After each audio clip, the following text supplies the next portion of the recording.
నేను అందరకు ప్రముఖ సామాజిక నేతను.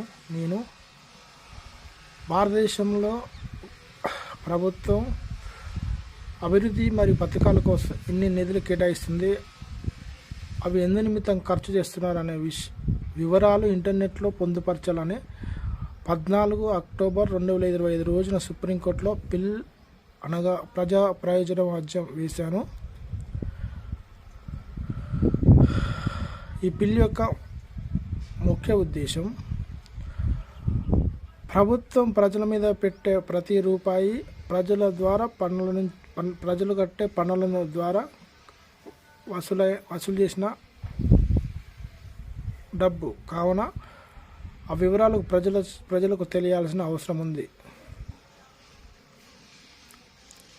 ఈ బిల్లు ఫైల్ అయింది, త్వరలో విచారణకు వస్తుంది.